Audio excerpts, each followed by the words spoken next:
Welcome to Cape Breton Movers and Shakers, where we have conversations with people who are doing positive things here in Cape Breton. I'm Richard Lorway, president of goCapeBreton.com. And today I'm talking with Jenn Sheppard, a singer-songwriter who just released a new CD, The Good Ground. Jen's had a long career playing in bands like The Accents and High Society, collaborating in shows like The Island Girls, volunteering in Christmas Daddies, which I think is how I first met you personally, and co-hosting a video series on Facebook called The Garbage Night Sessions, which raises money for local causes. So Jenn, it seems you're everywhere. You must be one of the hardest working women in show business. Yeah, sorry, you can't get away from me. No, it's perfectly fine. So when did you decide you wanted to be an entertainer? That's a really good question. I don't know that I ever really made the decision. I think I just kind of fell into it. It was a natural way for me to go because as a very young girl, I discovered that I liked to sing, and I was fortunate enough to have a person who took me under their wing when I was 9 years old, Sister Agnes Pickup. And she taught me how to breathe and taught me how to hold myself in front of an audience. I was a church cantor before I was anything. So I learned how to walk to the altar and compose myself and fake it till I make it. One of the most important things about being a cantor that Sister Agnes imparted to me was that I had to look confident even if I didn't feel confident, because I was expected to make everybody else feel at ease while we walked through a mass. And so I guess it kind of just went from there. I played on that skill, and I was songwriting at a really early age too, which kind of led into my love of writing. Right. And growing up in Cape Breton, I knew I wanted to live here and be here. I wanted to raise a family here forever. And in order to do that, you kind of had to see a need and fill a need. So all my life, I've kind of, for lack of a better term, I've stumbled into doing things because I've gotten to know situations, and you know, if there was something that wasn't being done in a particular area, I would try to go away and figure out how to do that. And you know, sometimes it works and sometimes it doesn't. So this is kind of why I've ended up sticking, you know, my finger in a lot of different pies. And you know, there are good creative people in Cape Breton, and I've always been lucky to be able to meet them in different scenarios and circumstances. And you know, like you said, you and I met during Christmas Daddies. I've met so many people during Christmas Daddies and ended up, you know, collaborating and working with people just from meeting them in different circumstances that way. So all in all, it's just been, like I said, see a need, fill a need, or try to. And over the years, things that I've decided were strengths for me, I've tried to make them stronger. You know, I went back to school and took graphic design and communications. They were all kind of leaning towards things that I've done and have an interest in. So that's where we are. Right. So creativity seems to be the common link amongst all those things. I suppose, yeah. And you know, hard work, and sometimes you get kicked, and sometimes you take on a task and it doesn't turn out the way you want it to. But if I stopped doing things every time I fell on my face, I'd never do anything. So, you know, for the 99 successes that you had, you probably had 10,000 failures. And so you know, I just keep pushing forward. Right. So New Waterford seems to, you know, punch above its weight in terms of musical talent. That's just an observation, a personal one. And so where does that come from, do you think? I don't know. We've had this discussion in the past. I agree with you. I think creative people are born of many different circumstances, and I don't know, perhaps I don't want to say, you know, we don't have it any worse here than anybody else in our municipality, but New Waterford certainly has had its share of trauma, and uh, I think we walk through it in a different way. We like to think we do anyway. Yeah. For a long time, people thought I was from Glace Bay because I spend so much time there, and I've worked there, and I was at the Savoy Theatre, but I'm a true New Waterford girl, and I'm proud to be it, and I'm proud to be from Cape Breton, period, end of sentence. I don't know what it is about New Waterford and the musical creativity. I think we solve a lot of problems with backyard bonfires, and with that comes guitars and sing songs. I think that, if you're walking through depression, as a lot of us are, um, if you're at all musical or you're at all creative, I hope that you can turn to that in times of when you feel like you're really being tested. And so I think, uh, some of that is born from that. Right. So, which actually leads naturally to the garbage night sessions. Yeah, So, which I love the name, by the way. It's quirky, and I like quirk. So, thanks. so how did that project come about? Well, that was a project that was kind of uh, in our household before it ever went online. We've had what we call garbage nights for a long time, because my husband and I are both performers.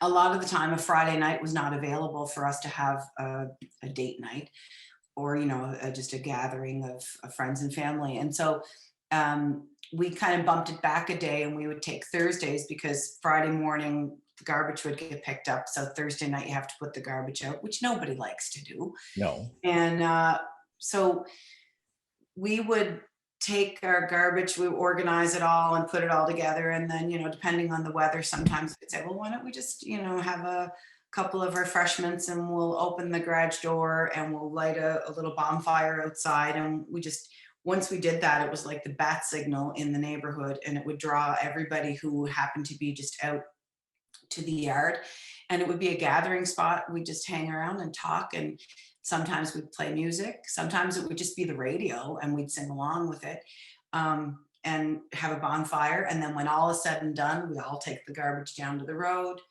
We give thanks for the fact that we live in a free country and we breathe fresh air, and that we're under a big sky. And that would be a garbage night for us.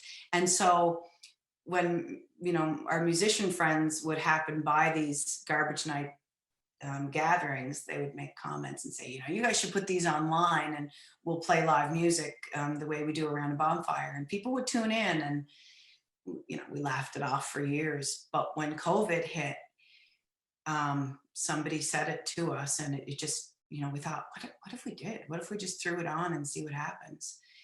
And we at first struggled. Should we tell everybody we call it garbage night sessions? Because it sounds, kind of crazy if you don't know what we're talking about. But we did it, and it caught on. It was a funny name, and I'm sure people thought we just kind of created it to go online, but it existed before Right. online was a thing. And then, the first time that we did it was just so low tech, and just, just us trying to figure out our way around it. But it was a gift to our own family. We had a ball. And during COVID, where, you're just the three of you trapped in a household together, and we're here long stretches of time. And in the beginning, we couldn't go anywhere, we couldn't do anything. And we thought, man, we're going to get sick of each other really quickly. But doing garbage night made it so that we all had a purpose for the week, because I was off trying to, ask businesses if they would sponsor things so that we could raise money for other causes. Stephen was designing a set list, and Jordan was having to learn all of these songs that she probably heard growing up, but she never had a reason to have to know how to play them or sing them. So it gave everybody a purpose for that week to get, things organized for that Thursday. And it really got us through. And, people thank us for doing garbage night, but we really felt like, well, I don't know what would have come if we hadn't had that, because we're used to being Right. busy. We're used to designing things and getting involved. We like that feeling of doing things. And it just so happened that it caught on, and people tuned in. And once we saw that we had a platform, we said, you know what, let's just try to do stuff all together and move the cart in the same direction. So Right. proud of it. So, and you've raised money for local causes, is that right? Yeah, since we started it, we've raised over $100,000 for different charities. Oh my gosh. So, yeah, it was a great endeavor. We did, I think it was about, well, including just this past couple of shows that we did at Christmas, I think we did something like 25, almost 30 shows. And yeah, we raised over $100,000. So we're proud of that, and we're happy to have done it. Good. So I heard about an iPad project. Is that? Yeah, that was the really big one. That and that kind of really kicked off our. That was the one that kind of got businesses. Not that they weren't interested, but they didn't even know about us until that Right. happened. Yeah. So we decided to do a garbage night sessions, and we were having conversations with our neighbors and friends because we didn't know who we should raise money for. And we thought, well, who needs it?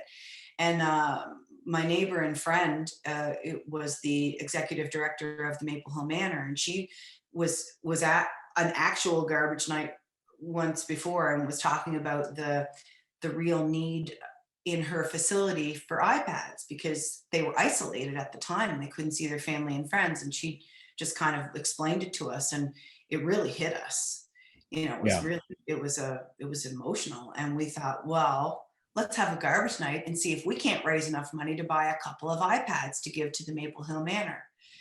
And so we did that night, and that is where we were introduced to Catherine Van Nosteren from Celtic Group, because she happened upon our garbage night session, saw that we were raising money. We didn't say at the time that we were only raising it for the Maple Hill Manor. We just said, we're trying to raise money for seniors in long-term care facilities. And we thought, we'll just see what we get. And then if we get, more than a couple, we'll do some in Sydney too. We did not expect what happened after that, which, Catherine came on board and just said, look, this is a cause that's near and dear to my heart, and I want to help out with it. And I'm willing to come on board and help you guys raise this. And then she got on the phone and started calling businesses that she knew. And before we knew it, we had raised enough money to purchase 48 iPads. Wow. And it happened so fast. And so, then all of a sudden, we called Sound Effects to see if they had, do you guys have 48 iPads that we can buy? And they ended up getting involved with us because they heard the story. So they offered up one of their employees, which was Lloyd Cox. And Lloyd said, look, I will volunteer to order everything. And when they get here, they're all going to have to be made sure that they're all workable. Right. And so that everything is working. So I will volunteer to boot them all up. I'll make sure all the iPads have everything on them that needs to be. And then I'll sanitize them and put them in bags so that they can be delivered. And then we had to have a whole team kind of come on board with us so that we could identify what all the long-term care facilities were, because we had 48 iPads and we had to get them. And so each and every long-term care facility that we identified got at least 2 or 3 iPads, depending on what the needs were in each one. And Kendra, as I said, because she was the executive director of the manor, she had communication with everybody. So everybody got a delivery of the iPads. We actually have a video because we recorded ourselves going from door to door because people just wanted to see it. It was exciting, and they wanted to be part of it. And we want people to be part of it. So that was a really fun day. It was such a strange time. We were right in that moment where it seemed like all of our family and friends were, you kind of got addicted to looking at the COVID numbers, didn't you? We were all watching the numbers. What they today? Are they going up? Are they going down? Yeah, and that seemed to be like the only conversations that anybody was having in and around that. And that was that day we got to get out of the house. We were in our cars. We didn't have the radio. We didn't listen to the news. we were giddy. I mean, we were just driving around with this trunk full of 48 iPads, and we were getting to stop at all these places. Of course, we had gloves, we had masks. Everybody had been contacted beforehand, so they all knew when we were coming and we would arrive, and they would send somebody out. But every time we would make a delivery, you know, we were greeted with people who were laughing or crying. There was residents waving out the window because they knew what was going on, because we had kind of made phone calls. Yeah. So it was just this joyous day full of nothing but happy people that were so grateful. And we felt like Robin Hood, we were running around like for everybody else. You guys did this and we get to go make the deliveries. And it was a fantastic time for our family and for the people who helped us put that all together. So yeah, 48 iPads to all the long-term care facilities. And we got them there. At that point in time, the province was trying to get them to the facilities as well. But there was a big process they all had to go through. And Yeah. Kendra's worry was, it was going to take so long for the process to happen. We may lose residents who, in the meantime, who haven't been able to see their families or say goodbye or hello or whatever the case was for Yeah. So yeah, that was that story. Well, that's a pretty amazing story, actually, I have to say. Yeah, I'm happy to have it in my history as a person. Yeah. So you just released a new CD, The Good Ground. Yeah. So how did that come about? Well, again, COVID happened and every other project that we had on the go had come to a screaming halt. And, like everybody else, we lost everything that we were working on. We lost any potential projects that were in the works for, we didn't know it at the time, but we lost everything for the 2 years. I mean, yeah, there it is. So, the problem with being involved in so many different things ongoing creatively is that you do kind of burn the wick at both ends. And sometimes you do sacrifice your own creativity and your own projects because you get caught up in the paying of the bills. When people are calling for bookings, my kids like to eat. So I don't say no to much. And we were kind of on a hamster wheel when COVID hit and all of that stopped. I don't, aside from garbage night, I didn't really do a whole lot creatively. I wanted everything to stop. The noise, everything just came to an all stop. And it took a bit for the feeling of wanting to be creative to come back. But when it did, it's almost like everything needed to be silent for a little while because, right. I play a lot of different gigs and we do a lot of different types of music in all of that. We were doing legends, we were doing tribute stuff to old country stuff. We were playing in the band, we were doing cover stuff, so there wasn't a lot of room for original stuff to kind of to come out.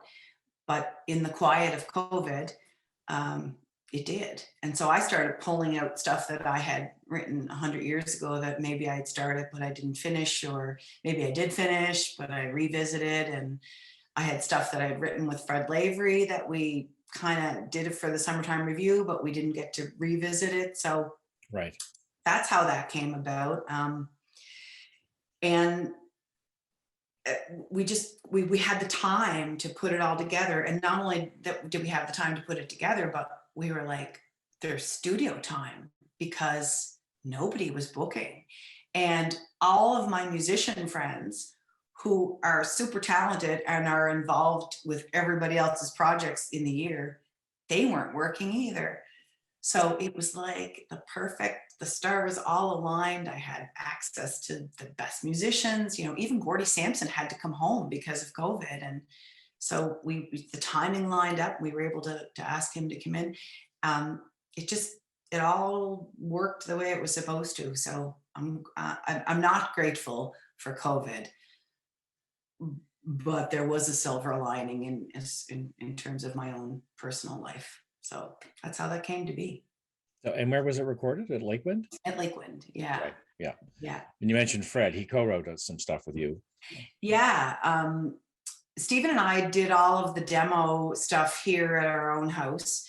And then we were able to take that over. Well, actually, we were able to workshop that here with, online with people, or, whatever the restrictions were at the time. Sometimes they were loose. Sometimes, we were allowed to see people, but you had to still stay 6 feet apart. So we had some opportunities to meet one-on-one with either Fred or, the musicians. And whatever the circumstances were at the time, we took advantage of. And then we went to Lakewind with a pretty rehearsed project, and we were able to put, the guys and gals went in and put all the beds down, and then I got to spend a couple of weeks gloriously in the ISO booth doing vocals.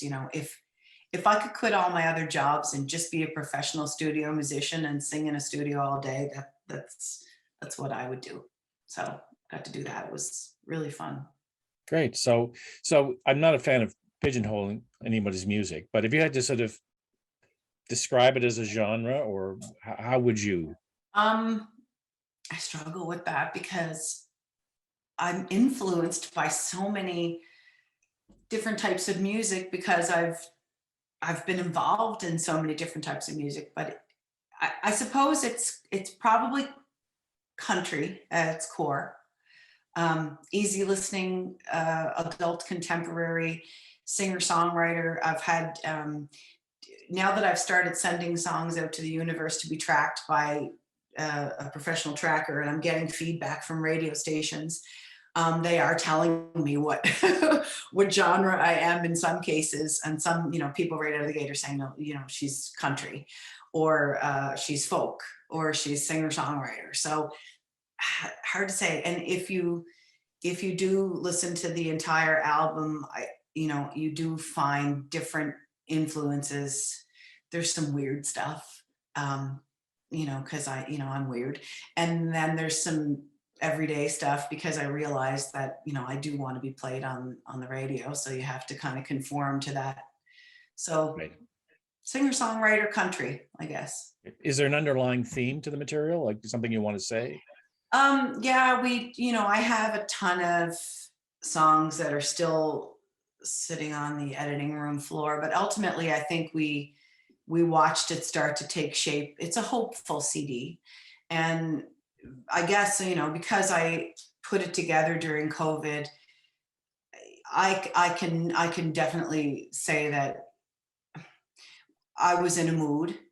And that mood was, things are different, things are changing always, but always we have to strive for the hope. We have to, keep trying to trudge through whatever it is we're walking through, and hope that better days are ahead. So, there's a loose theme to all of the songs, in that there is a silver lining of hope that I'm always striving to get through, even when things seem not hopeful. I will say, during the writing of all of that, the title track, The Good Ground, that came from an instance with my dad-in-law, who has since left this world. He fell down and broke his hip and had to be rehabilitated, and he really fell in a hole during the rehabilitation. It's a hard thing to come back. He was 83 when he did that. He was a bigger man. It's hard to come back from a hip replacement or a hip injury if you're a person who's fit. So he struggled, and he really got down, and we thought for a bit there that we were going to lose him. And when he did start the rehabilitation process, he struggled, but he was coming. And when he got there, he said a sentence to me that defined the entire CD. And I ended up writing the whole song about him, when he said, "Get me over there to that good ground," because he was trying to learn how to walk again. Right. And that kind of exploded in my brain. That whole song just kind of came to me. And I think that influenced the songs we picked to go with it, if that makes any sense. So even though there's older songs that I've written 100 years ago that might have made it onto the CD. They made it there because they shared that common feeling or that common mood. So, I hope that, I think it's an easy listening CD. I think you can put it on and just kind of have it be backgrounder. I also think it's something that you can sing along with, and I hope it is something that you can sing along with. And I've certainly got lots of very kind feedback about it, and I'm super pleased with. It's my first time being a solo artist. It was a weird position for me. I've always been a marketing person for other people or groups that I've been involved with. I Right. always come from a we, not a me. So it was a different headspace for me. It was Right. strange and wonderful. So Good. Excellent. So, and people can go to your website and they can order it. And I'll put a link to your website in the article at the bottom. oh, thanks. That would be great. Yeah, just JennSheppard.com. It's pretty easy. 2 N's, 2 P's. And yeah, all my music is there. Just this last week, we made the decision to send out a third track with a tracker, and when we're going to put a video to go with that. It's the timing of it is right. We're just coming up to Groundhog Day, and the song is called 6 More Weeks of Winter. Yeah. I'm sure we can all identify with that one. Mind you, it's like almost like we need to be mowing the lawn in the next week or so. Oh yeah, I mean, and who can say what the weather's going to do in Cape Breton, right? Exactly. What season is it today? Yeah. Yeah, and there's actually another song on the CD. It talks about exactly that, but it akins the weather in Cape Breton, that if you don't like it, you just wait 5 minutes and it changes. And as the same thing can happen in life and relationships. You're going along and you just think, this is me and this is who I am, and 5 seconds later you may have to change and be something else. And just like the weather. Just like the weather. There you go. Just like the weather. Well, listen, thanks so much for your time today. Oh, thanks for talking to me. Oh, my pleasure. I've been speaking with Jenn Sheppard, a singer-songwriter who just released her new CD, The Good Ground, and we'll see you next time on Cape Breton Movers and Shakers.